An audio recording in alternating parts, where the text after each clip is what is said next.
ನಮಸ್ಕಾರ, ನಾನು ಶರ್ಮಿತಾ ಶೆಟ್ಟಿ. ಮೋದಿ ಬಗ್ಗೆ ಸಾಕ್ಷ್ಯಚಿತ್ರ ಮಾಡಿದ್ದ ಬಿಬಿಸಿ ಕಚೇರಿಗೆ ಐಟಿ ಅಧಿಕಾರಿಗಳು ಭೇಟಿಯನ್ನ ಕೊಟ್ಟಿದ್ದಾರೆ, ಪರಿಶೀಲನೆಯನ್ನ ನಡೆಸ್ತಾ ಇದ್ದಾರೆ. ದೆಹಲಿ ಹಾಗೇನೆ ಮುಂಬೈನ ಬಿಬಿಸಿ ಕಚೇರಿಗಳಲ್ಲಿ ಪರಿಶೀಲನೆಯನ್ನ ನಡೆಸಲಾಗ್ತಾ ಇದೆ.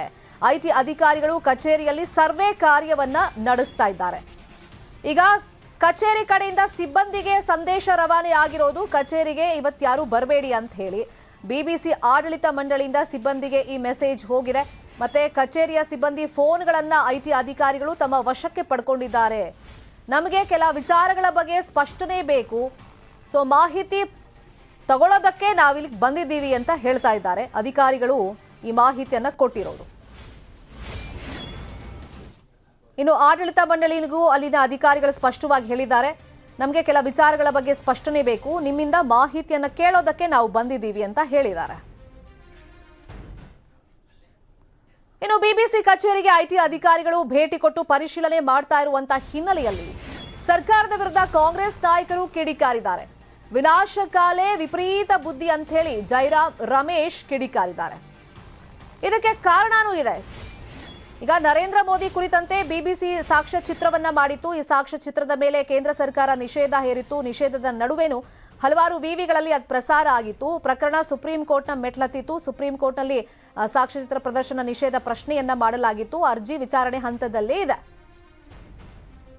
यहाँ हम जेपीसी की मांग कर रहे हैं अडानी के मामले में, और वहां सरकार बीबीसी के पीछे पड़ी हुई है। विनाशकाले विपरीत बुद्धि।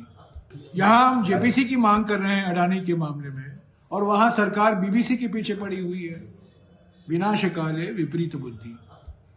यहाँ ಇದೇ ವಿಚಾರವಾಗಿ ಮತ್ತಷ್ಟು ಮಾಹಿತಿಯನ್ನ ನೀಡೋದಕ್ಕೆ ನ್ಯೂಸ್ ರೂಮ್ ಇಂದ ನೇರ ಸಂಪರ್ಕದಲ್ಲಿ ಜಾಯಿನ್ ಆಗಿದ್ದಾರೆ ನಮ್ಮ ಡೆಪ್ಯೂಟಿ ನ್ಯೂಸ್ ಎಡಿಟರ್ ರಾಘವೇಂದ್ರ ಗುಡಿ. ಬಿಬಿಸಿ ಕಚೇರಿಗೆ ಅಧಿಕಾರಿಗಳು ಹೋಗಿದ್ದಾರೆ, ಸರ್ವೆ ಮಾಡ್ತಾ ಇದ್ದಾರೆ ಅಂತ ಇನ್ಫಾರ್ಮೇಶನ್ ಬಂದಿರೋದು.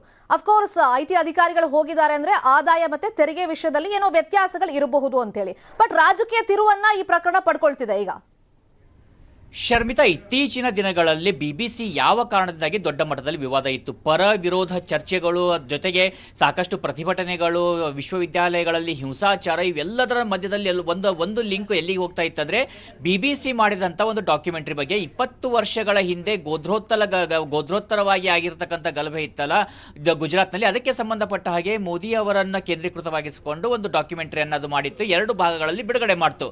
ಅದಕ್ಕೆ ಕೇಂದ್ರ ಸರ್ಕಾರ ನಿಷೇಧವನ್ನ ಹಾಕಿದೆ. ಅದಕ್ಕೆ ಸಂಬಂಧಪಟ್ಟ ಸುಪ್ರೀಂ ಕೋರ್ಟ್ನಲ್ಲೂ ಕೂಡ ಇನ್ನೂ ಕೇಸ್ ನಡೀತಾ ಇದೆ. ಇನ್ನು ಬಿಬಿಸಿಯನ್ನು ನಿಷೇಧ ಮಾಡಬೇಕು ಅಂತೇಳಿ ಅರ್ಜಿ ಹಾಕಿದಂತ ಅರ್ಜಿಯನ್ನು ಸುಪ್ರೀಂ ಕೋರ್ಟ್ ವಜಾವನ್ನ ಕೂಡ ಮಾಡಾಗಿದೆ. ಇದು ಒಂದು ಹಂತದಲ್ಲಿ ನೋಡೋದಾದ್ರೆ ಸಾಕಷ್ಟು ಸುದ್ದಿಯಲ್ಲಿ ಇರೋದಕ್ಕೆ ಕಾರಣ ಆಗಿತ್ತು. ಇನ್ನು ದಾಳಿ ನಡೆಯೋದಕ್ಕೆ ಅದೇ ಕಾರಣ ಅಂತ ಕೂಡ ಒಂದು ಪ್ರಶ್ನೆಗಳು ಬರ್ತವೆ. ಇವತ್ತು ದಾಳಿ ಅಥವಾ ಅಲ್ಲಿಗೆ ಭೇಟಿಯನ್ನ ಕೊಟ್ಟಿರೋದು, ಈಗ ಇನ್ಕಮ್ ಟ್ಯಾಕ್ಸ್ ಡಿಪಾರ್ಟ್ಮೆಂಟ್ ಹೇಳೋ ಪ್ರಕಾರ ಅಲ್ಲಿ ಸರ್ವೆಯನ್ನ ಮಾಡಲಾಗ್ತಾ ಇದೆ ಅಂತ. ಯಾವ ರೀತಿಯಾದಂತಹ ಸರ್ವೆಯನ್ನ ಮಾಡಲಾಗ್ತಾ ಇದೆ, ಹೇಗೆ ಸರ್ವೆಯನ್ನ ಮಾಡಲಾಗ್ತಾ ಇದೆ, ಯಾವ ವಿಚಾರಕ್ಕೆ ಸಂಬಂಧಪಟ್ಟ ಹಾಗೆ ಸರ್ವೆಯನ್ನ ಮಾಡಲಾಗ್ತಾ ಇದೆ ಅಂತ ಕೂಡ ಪ್ರಶ್ನೆಗಳು ಬರ್ತವೆ. ಈಗ ಅಲ್ಲಿ ಆ ಒಂದು ಇನ್ಕಮ್ ಟ್ಯಾಕ್ಸ್ ಆಫೀಸರ್ಸ್ ಅಥವಾ ಇನ್ಕಮ್ ಟ್ಯಾಕ್ಸ್ ಡಿಪಾರ್ಟ್ಮೆಂಟ್ನವರು ಬಿಬಿಸಿಗೆ ಭೇಟಿಯನ್ನು ಕೊಟ್ಟಿರೋ ಹಿನ್ನೆಲೆಯಲ್ಲಿ ಸಹಜವಾಗಿ 2 ರೀತಿಯಾಗಿರ್ತಕ್ಕಂಥ ಪ್ರತಿಕ್ರಿಯೆಗಳು ವ್ಯಕ್ತವಾಗ್ತಾ ಇದ್ದಾವೆ. ಒಂದು ವಿಪಕ್ಷಗಳಿಂದ, ಅದರಲ್ಲೂ ಕಾಂಗ್ರೆಸ್ನಿಂದ ಬರ್ತಿರ್ತಕ್ಕಂಥ ಪ್ರತಿಕ್ರಿಯೆ ಅಂದ್ರೆ ವಿನಾಶಕಾಲೇ ವಿಪರೀತ ಬುದ್ಧಿ ಅಂತ. ಅಂದ್ರೆ ಇವರು ಮೋದಿ ಬಗ್ಗೆ ಡಾಕ್ಯುಮೆಂಟರಿ ಮಾಡಿದ್ದಕ್ಕೇನೆ ಈ ರೀತಿಯಾಗಿ ಐಟಿ ಡಿಪಾರ್ಟ್ಮೆಂಟ್ ನಿಂದ ದಾಳಿಯನ್ನ ಮಾಡಿಸಲಾಗ್ತಾ ಇದೆ ಅಂತೇಳಿ ಕಾಂಗ್ರೆಸ್ನಿಂದ ಆರೋಪ ಕೇಳಿ ಬರ್ತಾ ಇದೆ. ಇನ್ನೊಂದು ಕಡೆಯಿಂದ ಇನ್ಕಮ್ ಟ್ಯಾಕ್ಸ್ ಡಿಪಾರ್ಟ್ಮೆಂಟ್ನವರು ತಮ್ಮ ಕೆಲಸವನ್ನ ತಾವು ಮಾಡ್ತಾ ಇದ್ದಾರೆ, ಅದರಲ್ಲಿ ನಮ್ಮದು ಯಾವುದೇ ರೀತಿಯಾದಂತಹ ಹಸ್ತಕ್ಷೇಪ ಇಲ್ಲ ಅಂತ ಒಂದಷ್ಟು ಸ್ಪಷ್ಟನೆಗಳು ಬಿಜೆಪಿಯಿಂದ ಕೂಡ ಬರ್ತಾ ಇದ್ದಾವೆ. ಹೀಗಾಗಿ ನಾವು ಸಹಜವಾಗಿ ಈ ಒಂದು ವಿಷಯವನ್ನ ನೋಡೋದಾದ್ರೆ ಇಲ್ಲಿ ಖಂಡಿತವಾಗಿ ಕೂಡ ಸಾಕಷ್ಟು ಚರ್ಚೆಗೆ ಕಾರಣ ಆಗ್ತಾ ಇದೆ ಇದು. ಯಾಕಂದ್ರೆ ಇಷ್ಟು ದಿನ ವಿಪಕ್ಷಗಳಿಂದ ಇರತಕ್ಕಂಥ ಪ್ರಮುಖ ಆರೋಪ ಏನು ಕೇಂದ್ರ ಸರ್ಕಾರದ ಮೇಲೆ ಅಂದ್ರೆ, ನಾವೇನಾದ್ರೂ ಕೇಂದ್ರ ಸರ್ಕಾರವನ್ನ ಟೀಕೆ ಮಾಡಿದ್ರೆ ಅಥವಾ ಯಾರಾದ್ರೂ ವಿಪಕ್ಷ ನಾಯಕರು ಬೆಳೀತಾ ಇದ್ದಾರೆ ಅಂದ್ರೆ ಅಥವಾ ಅವರ ವಿರುದ್ಧ ಯಾರಾದ್ರೂ ಇದ್ದಾರೆ ಅಂದ್ರೆ ಅಂತವರ ಮೇಲೆ ಐಟಿ ಮತ್ತೆ ಇಡಿಯನ್ನ ಬಳಸಿಕೊಂಡು ದಾಳಿಯನ್ನ ಮಾಡಲಾಗ್ತಾ ಇದೆ ಅಂತೇಳಿ ಸಾಕಷ್ಟು ನಿರಂತರವಾಗಿ ಆರೋಪ ಬರ್ತಾ ಇದಾವೆ. ಆರೋಪಕ್ಕೆ ಪ್ರತಿಯಾಗಿ ಬಿಜೆಪಿ ಅವರು ಕೂಡ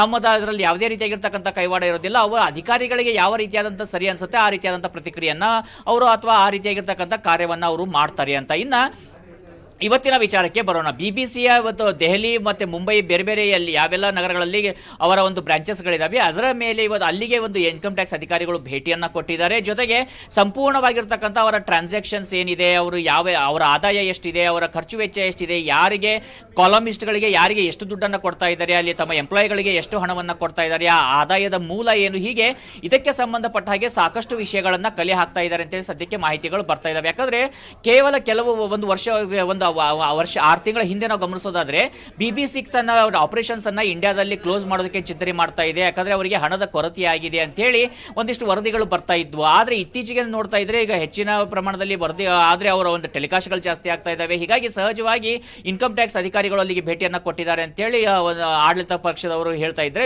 ವಿಪಕ್ಷದವರು ಹೇಳ್ತಾ ಇರೋದು ಸ್ಪಷ್ಟವಾಗಿ ಇದು ಟಾರ್ಗೆಟ್ ಮಾಡ್ತಾ ಇರುವಂತದ್ದು. ಮೋದಿ ಬಗ್ಗೆ ಈ ರೀತಿಯಾದಂತಹ ಒಂದು ಡಾಕ್ಯುಮೆಂಟರಿ ಮಾಡಿದ್ದಕ್ಕೆ ಹೀಗೆ ಮಾಡ್ತಾ ಇದ್ದಾರೆ ಅಂತ ಹೇಳಿ ಹೇಳ್ತಾ ಇದ್ದಾರೆ. ಏನೇ ಇದ್ರೂ ಕೂಡ ಸತ್ಯಾಸತ್ಯತೆ ಕೇವಲ ಒಂದು ಭೇಟಿಯನ್ನ ಕೊಟ್ಟಾಗ ಅಥವಾ ಸರ್ವೆಯನ್ನ ಕೊಟ್ಟಾಗಲ್ಲ, ಅದಕ್ಕೆ ಸಾಕ್ಷ್ಯಾಧಾರ ಸಿಕ್ಕಂತ ಪಕ್ಷದಲ್ಲಿ ನಿಜಕ್ಕೂ ಇದು ನಿಷ್ಪಕ್ಷಪಾತವಾಗಿರುತ್ತೆ. ಇಲ್ದಿದ್ರೆ ಖಂಡಿತವಾಗಿ ಕೂಡ ಈ ರೀತಿಯಾಗಿರ್ತಕ್ಕಂಥ ದಾಳಿಯ ಹೊಣೆಯನ್ನ ಕೇಂದ್ರ ಸರ್ಕಾರವೇ ಹೊರಬೇಕಾಗುತ್ತೆ. Sharmita, fine, thank you Raghavendra Gowda ಈ ಕ್ಷಣದ ಅಪ್ಡೇಟ್ಸ್ಗೆ.